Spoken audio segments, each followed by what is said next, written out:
Hi class, welcome back. Today we are going to get into Chapter 5, Part 1, and you'll notice the title, California in the Crisis of the Union. This is referring to the American Civil War, which will break out in 1861.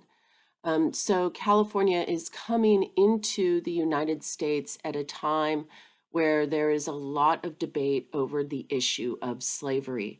So we're actually going to begin today's lecture with talking about the Compromise of 1850, which was actually the law that brought California into the United States as a free state. So we're going to talk about several different things. The compromise, we're also going to be talking about San Francisco in the 1850s and 1860s. Then we're going to return to talking about the Californios. How is this transition impacting them? What types of things are going to happen in terms of their land ownership and the big ranchos and things like that. So we'll talk about Californios and the land. We'll talk about the Gwen Act. And then we'll turn to talking about African Americans in California in the 1850s and in the 1860s. We're going to talk about one African American woman in particular, Biddy Mason. And then finally, we're going to briefly talk about California and the American Civil War. California was kind of on the periphery of the Civil War, obviously. There were no actual battles fought in California during the American Civil War, but there were some California soldiers that fought in the war. California does enter the Civil War on the side of the Union. So that's very significant as well because it will allow then for the Union to have access to that California gold, which will really keep the Union well supplied throughout the Civil War.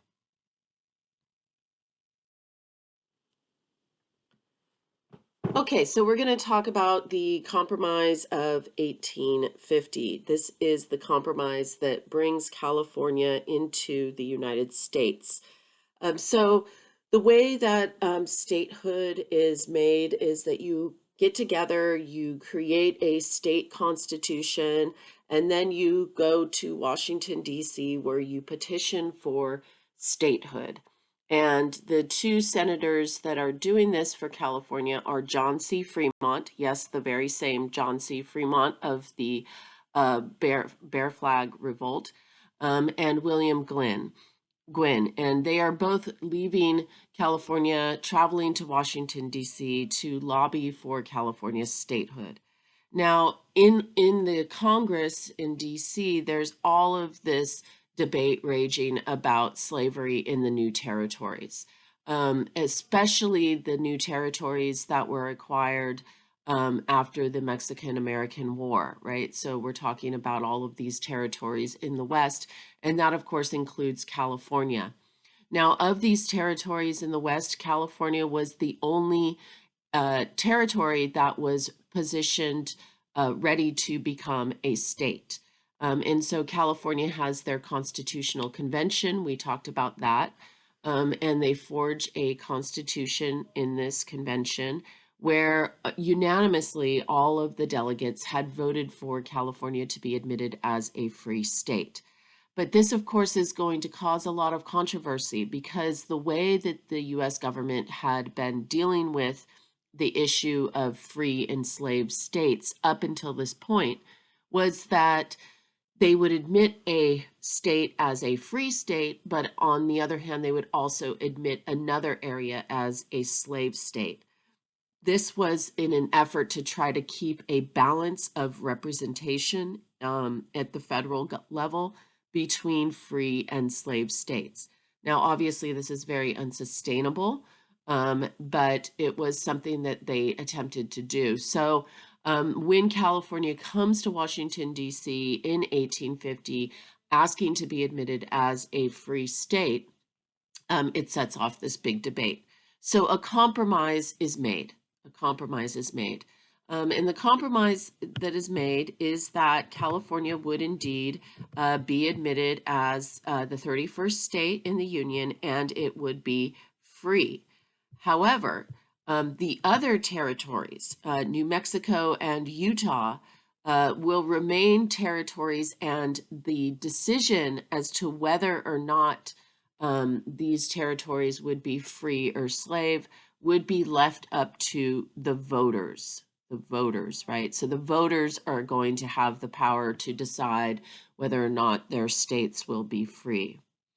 There is also another part to the compromise that the Fugitive Slave Act is strengthened under this compromise. So basically, there had been fugitive slave acts prior to this, but under the compromise, this particular Fugitive Slave Act basically empowers people in the North to become slave catchers. And it had some monetary incentives put in place to, again, sort of, ensure or that the Southerners, that if their slaves escaped to the North, that they would be caught and returned. So this new fugitive slave law is especially harsh from 1850 moving forward. And then finally, in exchange for that new, harsher Fugitive Slave Act, Washington, D.C. agrees to ban slavery, or at least the slave trade, I should say.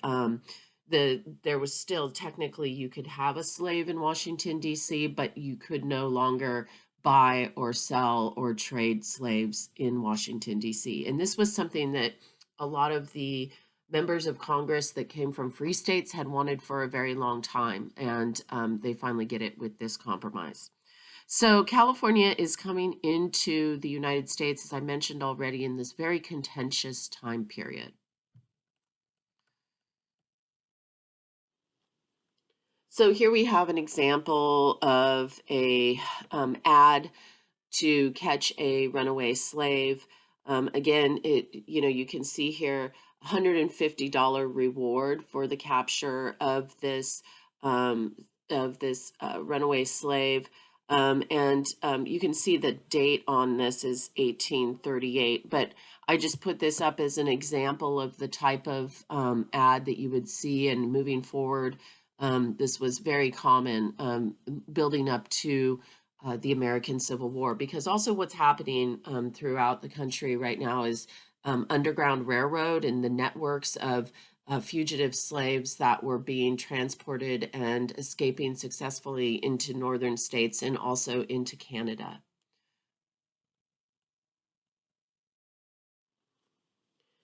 So here we have a map that shows us what the country is going to look like after the Compromise of 1850. You'll see there that all of the areas there in green are free states or territories. And then you also have, of course, in yellow, the slave states. And then in the purple, you'll see that those territories will now be open to popular sovereignty, or the decision about slavery to be decided by the voters. And of course, this is also going to set off a huge amount of controversy as well, as slave owners try to move into these territories in large numbers in order to cast their vote for those territories to be slave. And then, of course, significantly for us, you'll notice California admitted as a free state in 1850.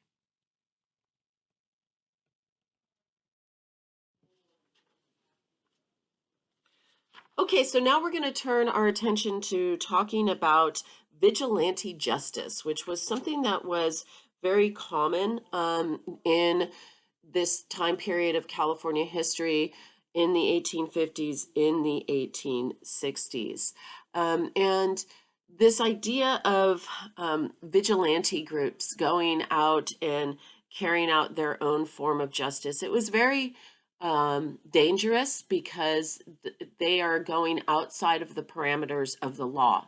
So essentially, they are not following the normal legal procedures. Instead, they're going out, they're hunting down people, and they're basically executing them without going through the regular procedures. So, just to give you a sense of how prevalent this is, San Francisco had this very high murder rate. It was a murder rate of about 50 to 60 per 100,000 people. That's very high. So, in comparison, today we've got a murder rate of about 6 to every 100,000 people. So, it is about 10 times the murder rate back then than it is today. So, it was a real problem. Um, Between 1850 and 1854, there were 1,200 murders committed in San Francisco, and only one will result in an actual legal execution. The rest will basically be taken care of by the Vigilante Committee. So let me tell you about the Vigilante Committee. The Vigilante Committee was formed by Sam Brennan. Yes, the very same Sam Brennan who ran through the streets of San Francisco shouting gold, gold. And it was formed in 1849. And basically, it was this group of about 200 men. Many of them owned businesses in San Francisco. And they basically wanted to see an end to this lawlessness that was very prevalent throughout the city. So they would go and basically carry out these executions. A lot of them were very prejudiced against any kind of foreigners. So there were a lot of, for example, Chinese in San Francisco. There were a lot of Australians in San Francisco during this time period that had come for the gold rush. A lot of South Americans.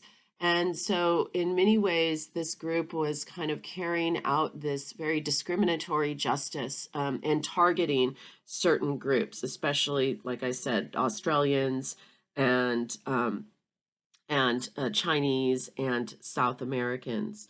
So, this was a way for people to try to keep whatever try to uh, decrease this amount of lawlessness, but the way that it was done was not in a legal fashion. And so that's what's really important to understand about this is it was a very dangerous group in many ways because of the fact that they were working outside of the parameters of the law. So here you have this image. This is an image of the medallions that would be worn by the vigilante group. You can see this is the front and this is the back. And the inscription says, "Be just and fear not," basically implying that if you are a law-abiding citizen of San Francisco, that you would not have anything to fear. And the interesting thing is that the fact that these vigilante groups operated so successfully throughout San Francisco really allowed them there to be sort of this disregard for legitimate authority all the way until the 20th century in San Francisco in particular. And it's kind of like this leftover from this period where so many people are flooding into the state. San Francisco grew in population very, very rapidly. But it was a huge disappointment to a lot of people. In fact, William Tecumseh Sherman, who later on will go on to be one of the most successful generals for the Union in the Civil War, was living in San Francisco during this time period. And he actually left his post in San Francisco because he was so disappointed and distraught by the fact that this vigilante committee had so much power and influence.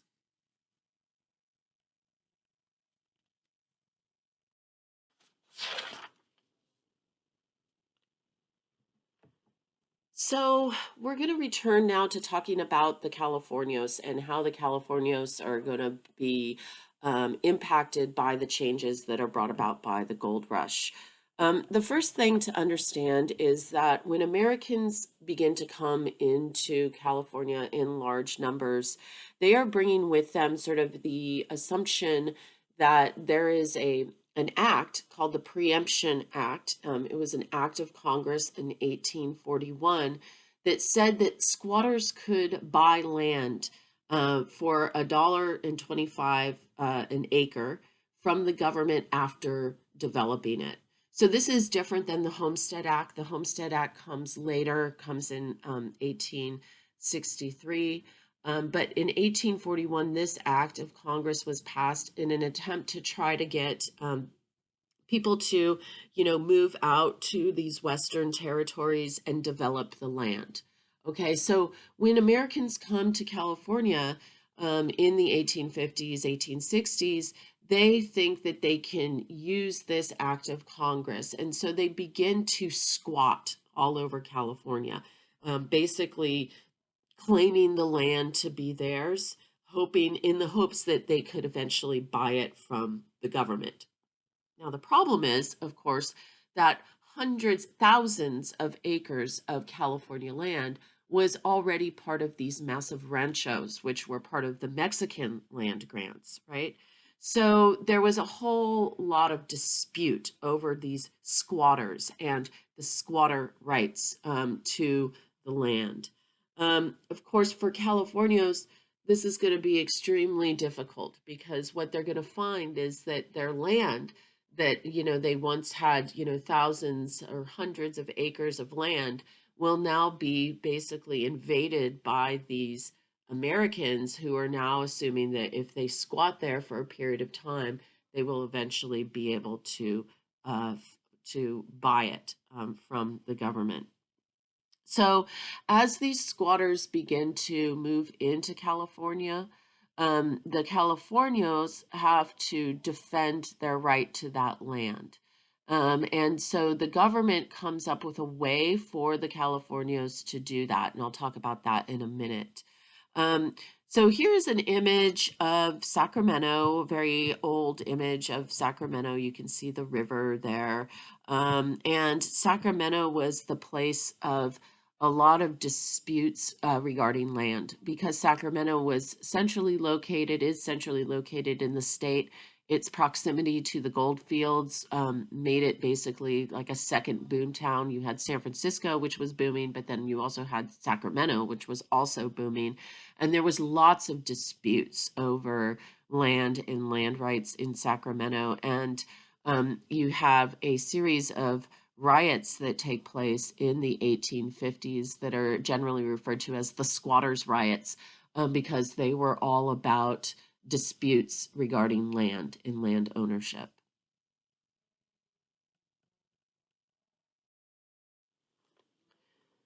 So now we're going to turn our attention to talking about the Gwen Act. This was an act that was passed by the Congress in 1851 to deal with the issues of land disputes in California. Basically, what it is it's a three-person board of commissioners appointed by the President of the United States. And they were put aside to hear these various disputes over land. So if you were a Californio and you felt like you had a legitimate right to a land title, you had to, if your land was being contested, if your title to that land was being contested either by squatters or other folks, you had to go in front of these commissioners and prove that you had title to that land.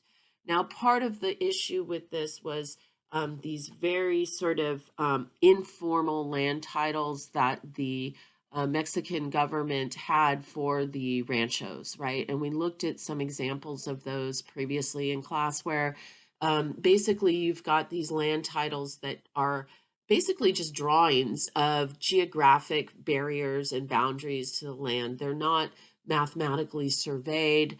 They were in many ways very unfamiliar to a lot of the Americans because the Americans, the government had gone out and surveyed Western territories before a lot of Americans went to go live there.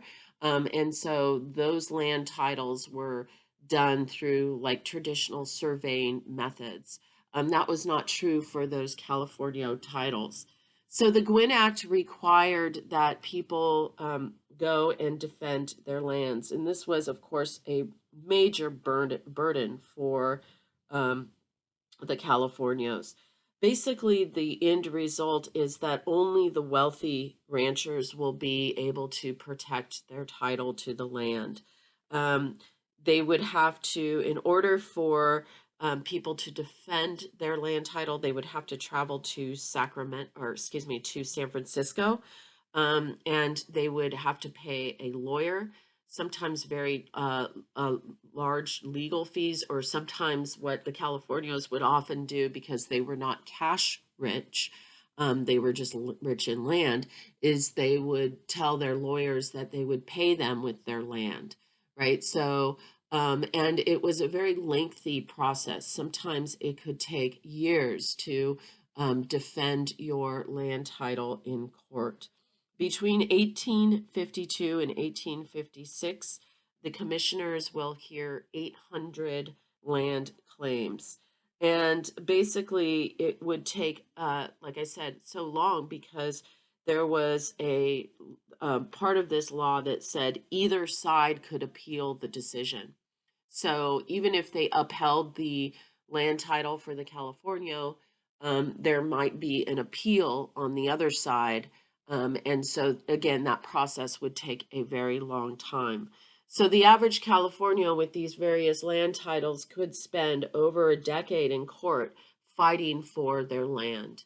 And ultimately, many of them are going to lose this legal battle or at least be made broke by it and therefore have to give up their land because they are uh, broke, having to pay for all of these legal fees.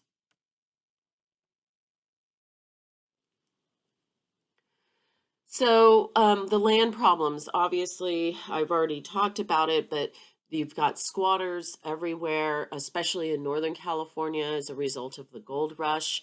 You've got unscrupulous lawyers who are going to take advantage of the Californios and in many cases sometimes end up with their land. And then where squatting wasn't a problem, like in Southern California, where it wasn't as, there wasn't as many, there wasn't as much access to gold and things like that. There wasn't as much gold mining happening. Land problems become tax problems because the legislature decided to pass a law where they would base tax rates on land and how much land you had and possessions, but not wealth, including gold. So they didn't want to tax people based on the amount of wealth or gold that they had, right? Because so many people were able to, were able to get large amounts of gold, not a lot of people, but some. And so they didn't want to take those mining operations and tax them. Instead, what they decided to do, what the state legislature decided to do in 1850 was to base the tax rates on land and the amount of land that you had. So in Southern California, if you weren't dealing with the problem of squatters, you might go broke as a big rancho owner simply because of your tax burden.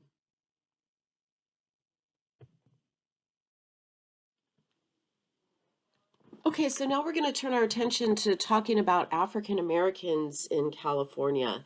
And African Americans are going to have a really big presence in the state, really from the beginning of California becoming a state.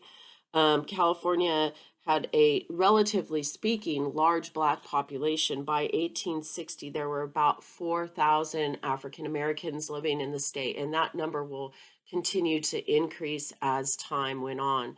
Obviously, slavery is a major issue throughout the nation during this time period, but opinions about slavery in California were really very divided.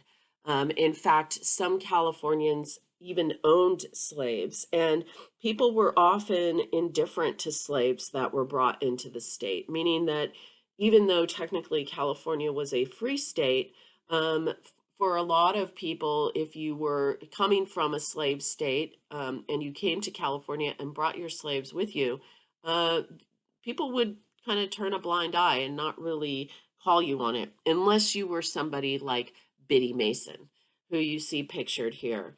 So Biddy Mason will be part of a group of slaves that were brought to California by a group of Mormons that came to California. In 1851, Brigham Young sent a group of Mormons to California, and Biddy Mason was part of a family of Mormons that was brought to San Bernardino. And along the way to California, she met some free blacks along the way who told her that California was indeed a free state. And so she gets to California. She remains a slave to the Smith family, Robert Smith and his wife. And basically, by 1856, the Smith family wanted to leave California and wanted to move to Texas, which was an officially slave state.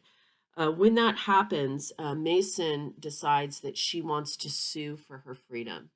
And she does this successfully. And not only does she successfully petition for her own freedom before the Smith family leaves for Texas, but she also frees 3 of her daughters and 10 other women and children. When that happens, she moves to Los Angeles, where she becomes one of the pillars in the community. She basically works as a nurse and a midwife. She makes enough money doing those things that she ends up purchasing some land in what is now downtown Los Angeles. She becomes an independently wealthy woman. She gave away thousands of dollars to charity. She founded an elementary school for Black children. She founded the first Black church in Los Angeles, a Methodist Episcopal church, which is now a park. And she also was known to frequent the house of Pio Pico, who was the last Mexican governor of California. She spoke fluent Spanish. So, so Biddy Mason is an example of one of these remarkable African American early pioneers in California. However, California had a lot of discriminatory laws against African Americans. In California, African Americans were not allowed to vote, were not allowed to testify in court, marry a white person, or serve on a jury. From 1852 to 1855, California had its own fugitive slave law. And so, even though, like I said, California was technically a free state, do not get the impression that African Americans were not discriminated against. So, within that environment, Biddy Mason and her story is all that much more remarkable. So, I encourage you to click onto this YouTube link, which will take you to a short biographical sketch of Biddy Mason and her life.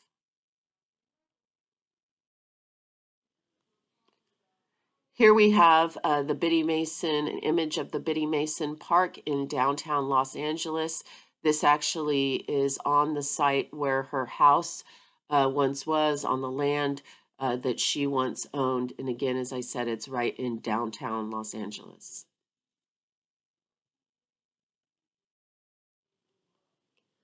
Okay, so now we're going to turn our attention to talking about California in the Civil War. Now, as I mentioned at the beginning of the lecture, California really is sort of at the peripheral edge of the war, right? But because of its proximity to Texas and the southern areas, it did serve a very important purpose in the war. So, as you can see from the slide, 16,000 soldiers from California will serve in the American Civil War. Some of them will serve as the California Column, which will basically defend the borders of the state. The Confederacy did try to infiltrate the state. In fact, California, there was a lot of Confederate sympathizers within the state of California.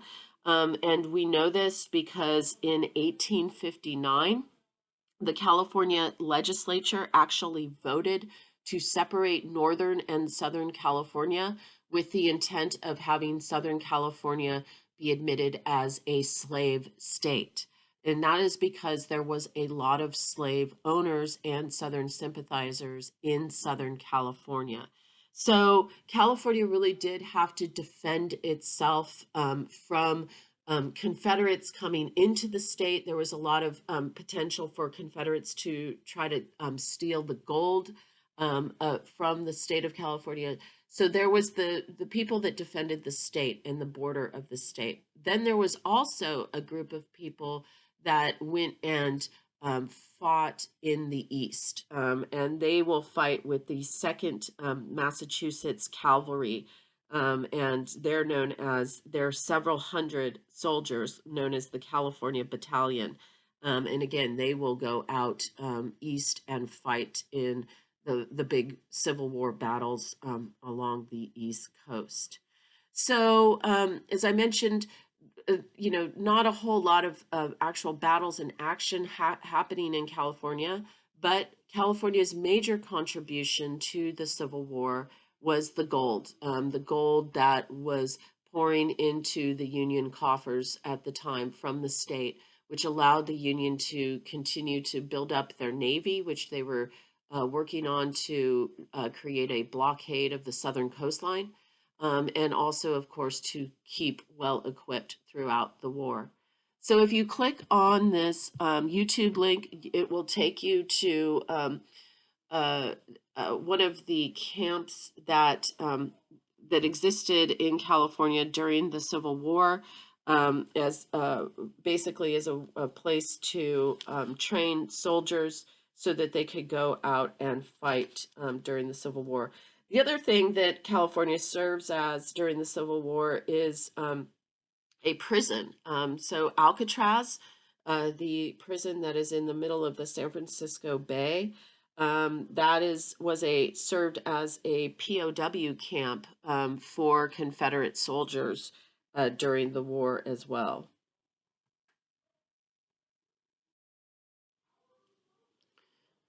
So here you can see this is a map that shows the various camps that I mentioned if you had clicked on that. So Camp Drum, which is where the video was taken from, Camp Latham up here, Camp Wright. So again, these are just various military training camps. And then the soldiers would either go east, and as I said, they joined the 2nd Massachusetts Cavalry, or they would defend the border. So you can see here the movement, the route of the California Column. 1862, this is during the Civil War. They're going out here to defend California from the incoming Confederates, and several battles took place. You can see here the battle between Confederates and California troops right here at Pacheco Pass. So that was very important. And again, this is the furthest west that this Civil War will be fought. It never does reach actually the state, but it will be fought right here in Arizona. So it was really important. The California Column then moves on to have battles with Apaches. The government was having issues with the Apaches, as the Apaches were one of the several tribes in the Western territories that were trying to fight back, American settlement on their land. So these California troops will go on to fight some Apaches as well. And then you can also see battles between Confederates in New Mexico and Colorado troops. You'll see those here indicated by those white stars. So the California Column basically sent out in this southern route to defend the state. Okay, so that's it for this week. If you have any questions, please zoom into office hours or send me an email or ask a question on the discussion board on Canvas. Have a good one, guys, and have a good spring break. We got a week off next week. Take care. Bye.